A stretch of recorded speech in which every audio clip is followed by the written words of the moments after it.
kababaihan, tanong na madakal. At para po sa ating episode na pinamagatang Protecting Filipinas Early Detection Life-Saving Action, kasama po natin ngayon live dito sa ating studio ang founder ng End Cervical Cancer Philippines Organization Inc. o CERVIC. Ang galing ng pangalan, no? Pinamumunuan din po niya ang mga pambansang inisyatiba na nag-i-integrate ng medyo scientific to, speculoscope assisted visual inspection with acetic acid o VIA na lang para mas maikli, no? Digital health systems at pagbuo ng Philippine Cervical Image Bank. Sa pakikipagtulungan po yan sa Department of Science and Technology, Advanced Science and Technology Institute. Ang mga inisyatibang ito ay nagbibigay daan sa kauna-unahang AI-assisted cervical cancer screening system sa bansa. Mga ka-TNK, welcome po natin sa ating programa si Dr. Jesus Randy Bogs Rivera. Happy TNK Day po sa inyo, Doc. Hi, hello everyone and happy TNK din po sa inyo and salamat po sa pag-invite sa akin dito po. Opo, salamat Doc at welcome po sa Tinig ng Kababaihan. Doc, bilang panimula po ipakilala muna natin yung organization nyo po, no? Ano po ang CERVIC at ano po ang layunin nito? Unang-una salamat, no, kasi tinatawag niyo siyang cervic. Actually, yung mga iba kasi pag hindi na naiintindihan, cervicue, 'di ba? Kasi malaki daw Parang yung barbecue. Q. Pero actually tama 'yon kasi we really made it that way na para may recall. Cervicue, barbecue, banana Q, alam mo 'yon. Pero yes, ang goal namin is mainly to eliminate a cancer. And what is that cancer that you can eliminate? It's cervical cancer. The only cancer na posible nating ma-eliminate sa Pilipinas. Ayan. Sige, Doc. Sa simpleng paliwanag po, ano nga po ba yung cervical cancer at bakit po mahalagang pag-usapan ito pag pinag-uusapan po natin ang kalusugan ng kababaihan? Actually po, ang cervical cancer, no, parang cancer sa cervix, very, very easy to understand. Pero ang hindi alam ng tao kasi is nasaan yung cervix. No? Yung cervix kasi, is ito yung pag nag-AIE yung doktor, no, sa buntis. Diba? Pag nagbuntis yung babae, ini-examine, no, yun po yung cervix. Ito po yung bumubukas na kung saan pag sinasabi niya, ay nako, Ma'am Jess, 2 cms ka pa lang, tayo-tayo ka dyan, maglakad ka dito hanggang Baguio. Malamang pagbalik mo, diba? Malamang pagbalik mo, malaki na siya. So yun. Now, bakit ito importante? Ang hindi alam kasi ng karamihan is that, number one, 12 po ang namamatay dito araw-araw. Although alam ko, any death is very, very important. Pero, ito yung pinaka-striking sa akin, no? Yung bang isang babae namatay sa isang sakit na kaya naman palang i-prevent. Ayun. Diba? Yun yung sa akin na very, very important. Doc, ano po yung mga karaniwang dahilan at risk factors ng pagkakaroon po ng cervical cancer? Well, number one, ang pinaka-major factor dyan is to get the cause. No? Yung, ano ba yung cause ng cervical cancer? Ang cause ng cervical cancer is a virus. No? Ang tawag natin dyan, HPV, Human Papilloma Virus. HPV kasi is a virus. No? Ito napapasa to from one person to another. Now, yun yung major risk factors. 99.7% of cases na nagkakaroon ng cervical cancer is mainly because of this. So, kung maiwasan natin itong HPV na ito, hindi ka magkakaroon ng cervical cancer, no? So, another risk factor, so yun yung cause. Ang risk factor is that, syempre, ang risk factor dyan is basically kung maaga kang nakipagtalik. Bakit? Kasi hindi pa handa yung inyong cervix. Hindi pa handa yung inyong bahay bata, no? So, pagka pumasok si HPV, mas lalo siyang ma-emphasize, mas lalo siyang posibleng magtagal. And later on, after several years, 10 to 20 years, no, magde-develop ka ngayon ng cervical cancer. Of course, syempre, kung multiple sexual partner ka, ibig sabihin, marami kang kapartner na iba-ibang klase, no, maari kang magkaroon ng mas at higher risk ka na mag-develop. Minsan, kahit isa lang po ang partner mo, pero kung yung partner mo naman nagtatrabaho sa isang multi-level marketing, ibig sabihin meron siyang kaliwa, meron siyang kanan. So, pag pinasa niya yun sa'yo, posible ka rin magkaroon. So, basically yun po, HPV infection. Ayan. Doc, ayan, ang tanong, pwede po bang maiwasan yung pagkakaroon ng cervical cancer? Kasi sabi nyo, preventable. So, paano po? Yes. Well, syempre, like what I said earlier, no, HPV is, saan ba nakukuha ito? Kasi before you prevent, we have to understand kung saan siya nakukuha. Transmission ng HPV is mainly skin-to-skin contact. No? Skin-to-skin contact is mainly sex. So, pwede dyan yung vaginal sex, pwede dyan yung oral sex, pwede dyan anal sex. Para din sa mga manonood po, no, hindi lang po cervical cancer po ang dapat yung katakutan when it comes to HPV. You can also get throat cancer, si Michael Douglas po, you can check the internet. Si Farrah Fawcett, meron po yan dyan sa cancer sa anus, no? Dahil dyan sa HPV. Pero cervical cancer, yun nga, vaginal sex. So, how do you prevent? Condom, yes, you can prevent using condom, but remember, meron din transmission is oral sex eh. So, I think the moral story here is the best prevention will be HPV vaccination.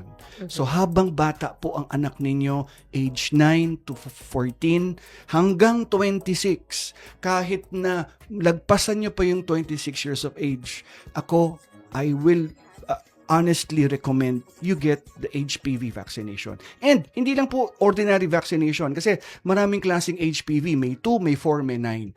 Get the best, HPV 9 vaccination. So yun po yung aking recommendation. Bukod dun sa HPV, Doc, meron pa bang ibang mga paraan para maiwasan po o mabawasan yung panganib ng cervical cancer? Yes po, kung kayo ay medyo may edad na, kung kayo ay meron ng history ng sexual contact, ang pinakamaganda po dyan is, of course, cervical cancer screening. No? Under cervical cancer screening kasi marami kasi yan eh. Merong HPV DNA testing, no? Meron yang pap smear, no? Meron din yung ginagawa ng mga munisipyo, no? Yung mga LGU. Normally, yung traditional na VIA, no? At yung ginagawa naman po namin na inilulunsad po namin with other LGU, gumagamit po kami ng scope, no? Na kung saan pinapasok po yung scope ng bahagya doon sa puwerta and then pinipicturean and then yung picture ipinapasa po namin sa mga marunong talagang magbasa, no? Hindi po kasi lahat eh. Kasi kung sa LGU minsan midwife but no offense to them, but I would just say na syempre kung napicturean tapos magnified, much better po ito, no? Kumpara tapos doktor pa ang magbabasa and then pinakamaganda rito, immediately within the day we have the result documented, no? Kuha mo sa email mo, no? And then kung hindi ka maniwala dun sa resulta, you can print it out or you can just send it to other OBGYNs out there and really understand, no? Trying to figure out kung ano ba talaga yung meron ka. And then ang nakikita ko dun sa mga naging pasyente namin is that bumabalik sila. Bakit? Kasi importante daw pala na ma-empower sila kasi nakikita nila yung kanila. Nakikita nila, ay, walang lesion, masaya sila. Ay, may lesion, babalik ako. So, hindi yung binasa mo lang, ano to? Dahil hindi naman natin masyadong maintindihan, dahil puro masyadong scientific yung nakalagay, no? Oo, scientific yung nakalagay. So, ang pinakamaganda doon is nakikita mo visually yung iyo, no? This is not the outside. This is the inside, no? Na kung saan, pag nakita mo, ay, bakit ganito pala ang itsura, magugulat ka. So kung ako sa mga manunood, get this, try this also. Maraming salamat po, Dr. Bogs Rivera, sa inyong ibinahagi sa amin. No? Pansamantala po muna nating puputulin ang ating talakayan. Sa atin pong pagbabalik, pag-usapan naman natin kung paano nga ba matukoy ng maaga ang pagkakaroon ng cervical cancer. Abangan po yan sa pagbabalik ng Tinig ng Kababaihan. Huwag bibitiw, magbabalik agad ang programang nagbibigay tinig sa mga kwento at hikain, tagumpay at dagdag kaalaman para sa kababaihan. Ito ang Tinig ng Kababaihan. Tinig ng kababaihan, tanong na madahalaga niya. Game, 1, 2, and... Paa, tuhod, balikat ulo, itapwetan, may wangas sus. Huwag mong titigan ang hindi sa'yo at maging disenteng tao. Pare, ang catcalling ay isang uri ng sexual harassment. Di biro ang sexual harassment at di nakakamacho ang pang-aabuso. Isang paalala mula sa Philippine Commission on Women.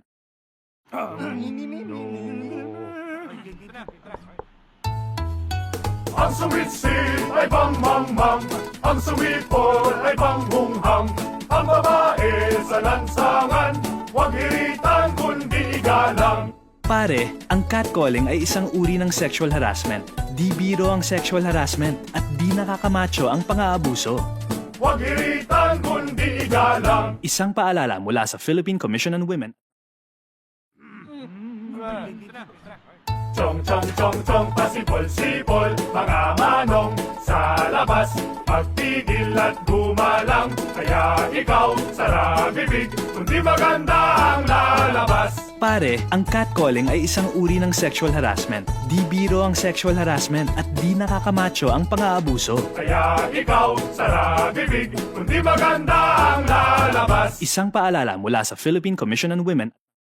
Nagbabalik ang makabuluhang talakayan, pagbabahagi ng kaalaman at pagbibigay tinig sa mga kwento, adhikain at tagumpay ng kababaihan.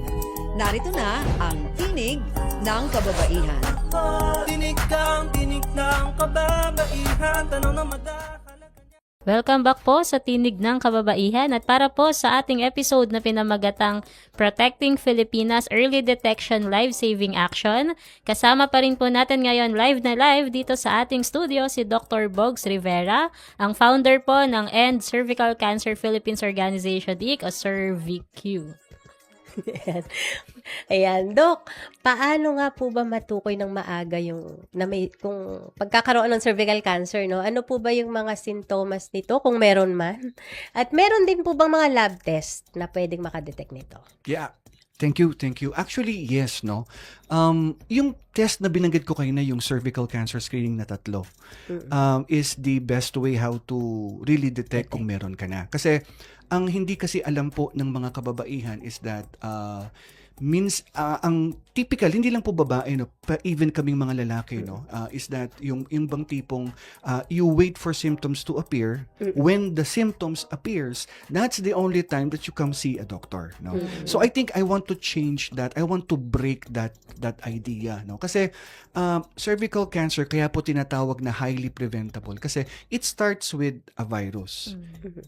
Kung ikaw ay matest ng virus, may potential ka na magka-cervical cancer 10 to 20 years down the road. So, ang tagal na nandun siya sa'yo, pwede mo siyang ma-detect, ma-pick up ng cervical cancer screening. Bakit doon yung best time na dapat magpa-check tayo, magpa-screen tayo sa doktor? Kasi, kung meron kaming nakita doon, the treatment can be free. If we do thermal ablation, alam mo yun, pwede na, may PhilHealth yun eh. You mentioned PhilHealth kanina eh. Why don't we use PhilHealth? Diba? Ang laki ng kinakulto sa atin yun, araw, buwan-buwan. Gamitin natin, no? Magpa-screening tayo kung merong thermal ablation. You go to me, you go to us. We'll find ways how we can do that together, no? Tapos, kasi pag inantay mo yan na lumaki pa, maging cervical cancer, alam nyo ba, 52% of the time, you are already stage 3. And the first symptom na alam mo na ikaw ay may cervical cancer screening is cancer is that kung ikaw ay nakipagtalik, sabay dinudugo ka. No? After the action, dinudugok. Unfortunately, yung mga ibang kababaihan, yung mga ibang naging pasyente namin, iba kasi yung interpretation. Minsan ang interpretation nila, love na love ako ni partner kasi talagang, alam mo yon, talagang he gave it all up, kaya ako dinugo. So minsan ganun yung interpretation. Ang ibang interpretation naman, kasi nagluluko na yung mens ko, no? So hindi nila alam, it's already an advanced stage, no? So, when in fact, kung ikaw ay pre-cancer, 10, 20 years, 10, 15 years, you are pre-cancer. Kunwari lang, no? My God, we can treat you. You are 100% survive. It's free. We can find ways how we can make it free, di ba? And you have PhilHealth, you know. So, I think that's the point po, no? Huwag po tayong umasa po, ma'am, sir, ma'am, sa simptomas. We have to get proactively cervical Testing. cancer screening, no? Gaano kadalas po dapat magpa-screen, Doc? Very good question.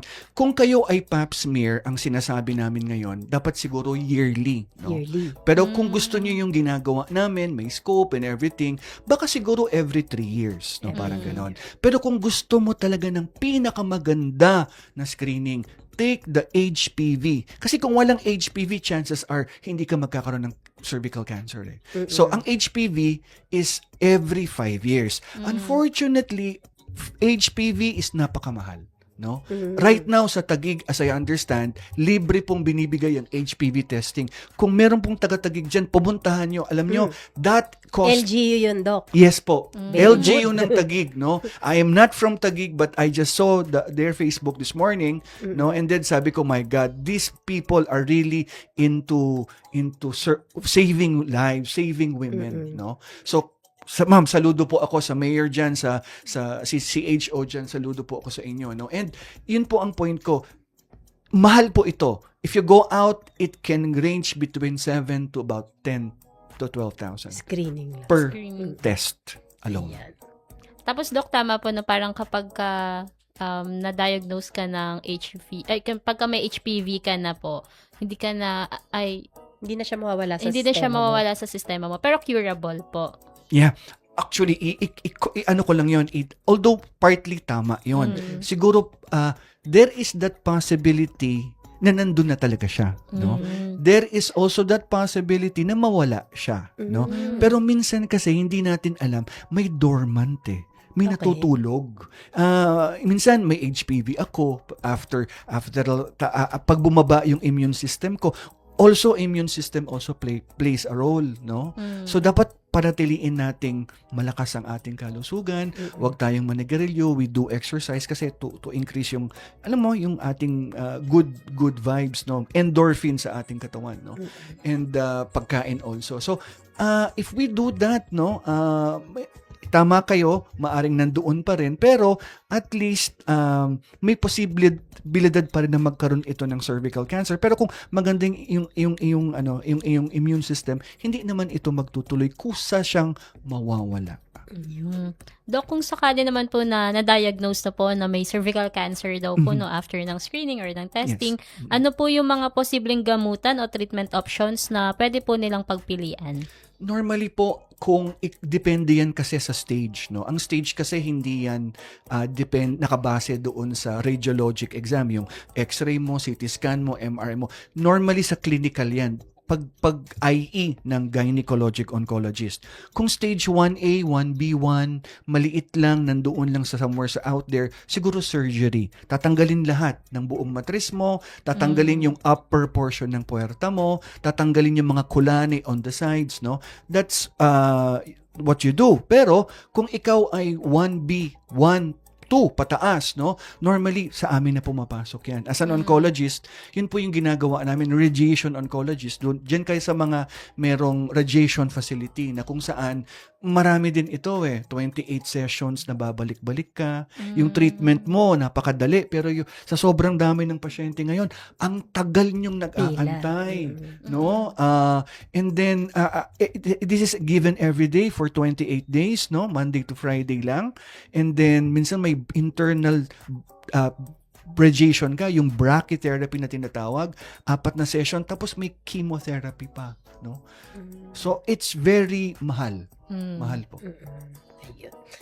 Doc, sa inyong observation po, ano po yung mga karaniwang reasons or challenges, dahilan kung bakit po maraming kababaihan ang hindi agad nagpapasuri o nagpapascreening sa cervical cancer?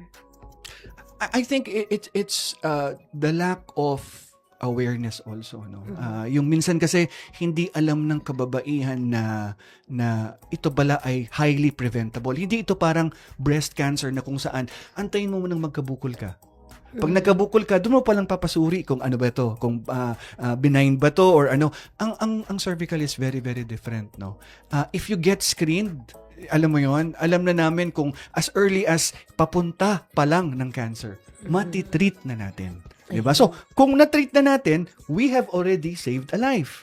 Now, hindi mo na kailangan magpabaril pa sa Bagong Bayan para maging Jose Rizal ka or para maging bayani ka.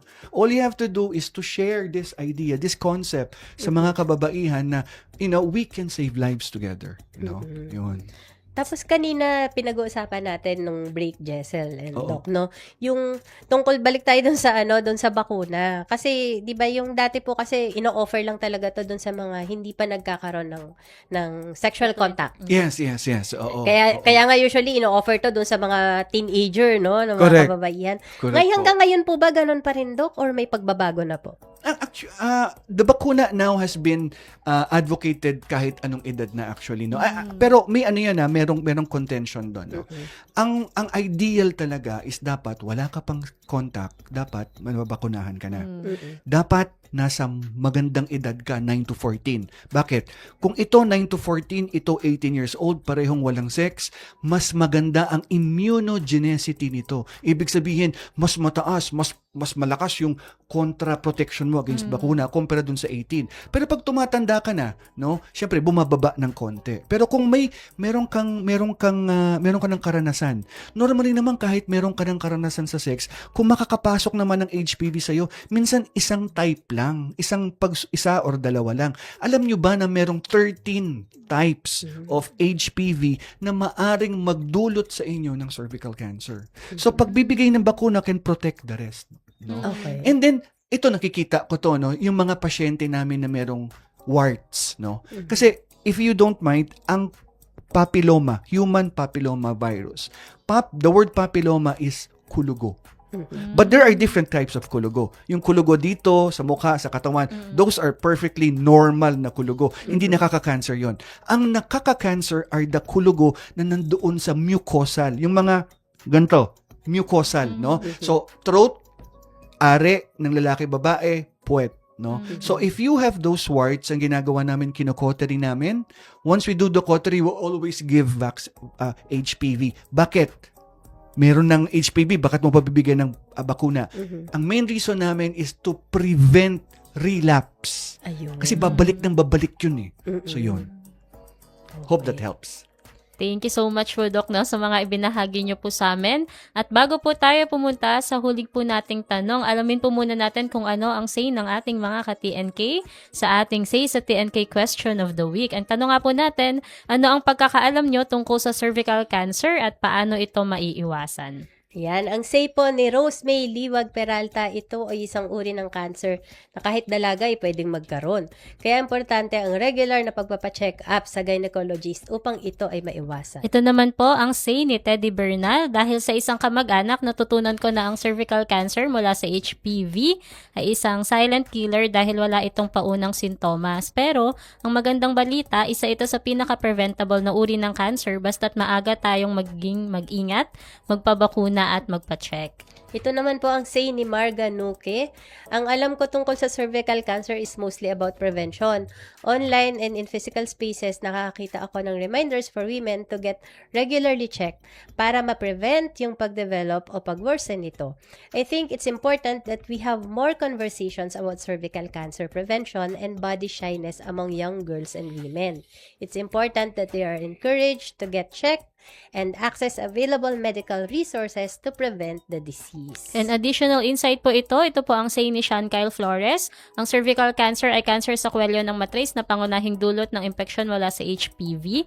Bagamat madalas walang sintomas sa unang yugto nito, lubos itong maiiwasan at maaagapan sa pamamagitan ng pagpapabakuna laban sa HPV, regular na pagpapasuri sa doktor, ligtas na pakikipagtalik sa tamang paraan, pag-iwas sa paninigarilyo, pag-inom ng alak at paggamit ng illegal na droga. Salamat po sa mga nagbigay ng kanilang mga insights. Ito naman po ang masasabi ni Doc Bog sa say sa TNK po ng ating mga ka-TNK.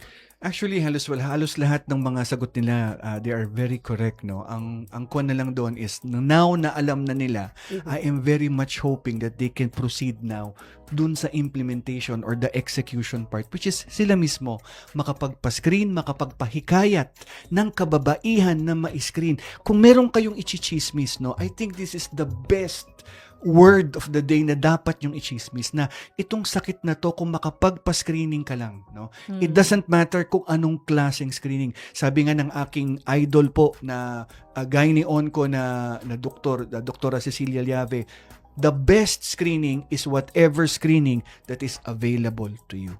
So yun. Ayan. So, kung nasan man kayo. At Yes. ano ang available Oo. dyan sa mga, kung sa health center ang kaya, punta sa health center. Kung sa ospital, punta sa ospital. Correct. Diba? Oo. Yan. Maraming salamat po sa inyong insight, Doc Bogs, no? At muli, paalala lang po sa ating mga ka-TNK, kung kayo po ay may comment sa ating Say sa TNK, pumili lamang po ng isang platform upang maiwasan po natin yung duplicate entries. Thank you po, Miss Honey. At salamat din po ulit, Doc Bogs. No? Sa ating pagbabalik po, alamin natin kung ano ang kanyang mensahe para sa ating mga ka-TNK, lalo na po para sa mga kababaihan upang maprotektahan ang sarili sa cervical cancer. Abangan po yan sa pagbabalik ng Tinig ng Kababaihan. Huwag bibitiw, magbabalik agad ang programang nagbibigay tinig sa mga kwento, adhikain, tagumpay at dagdag kaalaman para sa kababaihan. Ito ang Tinig ng Kababaihan. Tinig kang tinig ng kababaihan. Tanong na madahalaga. Di ka kukupas dahil ikaw ay ginto. Ginto. Ikaw ay ginto. Kaya mong itaguyod ang karapatang pantao. Kung kaya nila, kaya mo rin ito. Kaya't wag mong kalimutan, ikaw ay ginto. Bigyan ng halaga, lahat ng tayo ay mula sa'yo sinapupunan. Ikaw may karapatan magdesisyon. Ang bagno sa ekonomiya ay hindi na iba. Hindi na iba sa aming kalalakihan. Isigaw sa maglabayan ang iyong kakayahan. Sa kaunlaran na kayang iyong maiambag. Ikay dito dapat bigyan ng Sa karangalan. tibay mo't husay, dalisay kang tunay. May taglading ka ng hamangha. Nagbabalik ang makabuluhang talakayan, pagbabahagi ng kaalaman at pagbibigay tinig sa mga kwento, adhikain at tagumpay ng kababaihan. Narito na ang Tinig ng Kababaihan. Tinig kang tinig ng kababaihan. Tanong na madahalaga. Katutok pa rin sa Tinig ng Kababaihan. At para po sa pagtatapos ng ating episode na pinamagatang Protecting Filipinas Early Detection Life-Saving Action, kasama pa rin po natin live dito sa studio si Dr. Bogs Rivera. Siya po ang founder ng End Cervical Cancer Philippines Organization Inc. o CERVIC. Bilang pagtatapos, Doc, ano po ang inyong mensahe sa ating mga ka-TNK, lalo na po sa mga kababaihan, no, para ma-encourage po sila na pangalagaan ang kanilang kalusugan at magpatingin para sa maagang pagtuklas at pag-iwas sa cervical cancer. At siguro, Doc, yung ating panawagan na rin po sa mga government, na mga LGUs, government agencies, para po sa cervical cancer awareness po. Yes, oo. Actually po, sa mga LGU, naintindihan ko naman po na ang dami niyo hong ginagawa, no? Sabi nga ng isang kaibigan kong Dr. Dati-Rati po, ang ginagawa lang ho nilang programa na inasa 10 lamang. Pero ngayon, ang programa po ng LGU is napakadami na po talaga. So, ang panawagan ko lang po sana is that meron naman ho tayong kakayahan, no? Kami po sa CERVIC, ang DOST-AST, no? Ang plano, ang ginagawa po namin pangkasalukuyan is that meron ho kami, nagpapatupad ho kami ng programa na kung saan nagpapahiram po kami, nagpapaupa kami ng scope, no? Doon sa LGU, no? Kasi mas maganda no? Bakit? Kasi everything is automated na, no? Pipicturean ng midwife, babasahin ng doktor, iti-treat, everything is into one system. Ito ang catch. Lahat po ng pictures ng kababaihan, lahat po ng biopsy ng mga kababaihan, lahat po ng HPV at kung sakasakali pati pap smear ng kababaihan, nasa isang system at ito po ay inihahandog po namin sa DOST-AST para gumawa ng AI. Ano yung AI sa cervical cancer, no? Ang AI sa cervical cancer is darating po ang panahon pag may AI na po tayo, pipicturean lang po ng midwife ang cervix ninyo, kaagad-agad po in minutes, in seconds.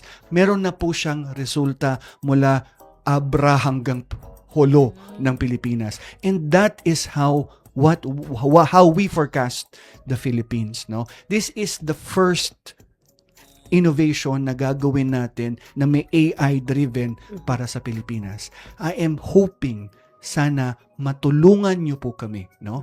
Ang kapartner din namin diyan for treatment, not hopefully kasi hindi pa nagpirmahan, pero Jose R. Reyes Memorial Medical Center, no?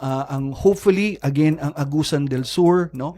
Na provincial hospital. These are all of course in partners with the Gynecologic Oncology SGOP, no, hopefully so yun, no, ang sinasabi ko lang is this is something na gawang Pilipino, no, hindi mo na kailangan pang mag-import ng device galing China. Dollars pa yun. Dollars pa na tumataas na po ang dollars.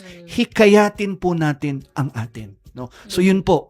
Dahil dito, gaya ng sinabi ko kanina, kung ipapatupad ninyo, sinasabi ko, mas higit na nakakaraming kababaihan ang gustong makita yung kanila. They feel empowered, no? That they want to go screening every X number of years. Besides, it goes to their cell phone, it goes to their email. You know, the notification kung kailan sila babalik. So, yun po. I hoping na sana mangyari ito. Anong LGU na po meron yan, Doc, ngayon? Sa ngayon, nagpapasalamat po ako LGU of Santo Tomas, no? Batangas, no? Cuenca, Batangas, no? Marikina is there, no? Very much interested Los Baños, Malolos, Indang, Cavite, no? So these are the Binyan sana kaso working it out pa, no? I'm sure marami diyan, no? It's just hindi din kasi mabilis magpatupad. Kasi I have to train people, you have to check X number of cases. Hindi po siya ganun kadali. Okay po.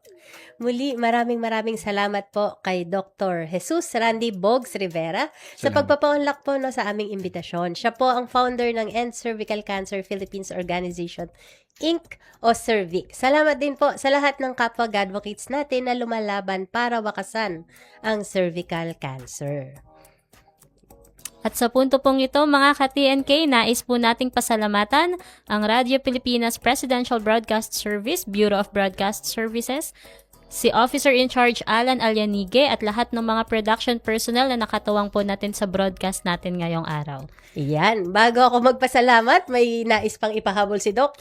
Yeah, maraming salamat po sa oportunidad. And kung sa mga kababaihan po na gustong makakuha ng libreng cervical cancer screening, no? Libre na cervical cancer screening, pero makiusap naman ako, basta dapat lang sana may PhilHealth, no? Para PhilHealth. pumasok doon naman sa yakap. Okay. Sayang, no? Yung cost is more than what the center gets, I can tell you, no? You can go to and look for Health Screen Laboratory and Diagnostic Center. Initially, ito sa Makati, pero later on, sa 12 health screen na itatayo dito sa Pilipinas. Ayun, health screen. Yan. Salamat din po sa mga nakasamahan natin sa Philippine Commission on Women. Siyempre po sa pamumuno po ng aming chairperson, Ermelita V. Valdiavilla. Maraming salamat din po sa ating social marketing section na bumubuo sa TNK production team. Tandaan po natin, ang cervical cancer ay kaya nating labanan kung tayo po ay magtutulungan. Hindi lang ito tungkulin ng pamahalaan dahil kahit ang pribadong sektor, civil society at bawat mamamayang Pilipino ay may mahalagang papel na gagampanan. Mga ka-TNK, sa ngalan po ni Ms. Sharon Enriquez, ako po si Jessel Aquino. Ang kaalaman at maagang pagkilos ay susi sa pagligtas ng buhay. Huwag matakot, magpatingin dahil ang kalusugan ng kababaihan ay kalusugan ng buong bayan. Sama-sama po nating pangalagaan ang ating sarili.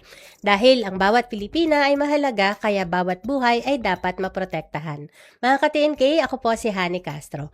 Manatili pong nakatutok sa ating himpilan hanggang sa susunod na episode ng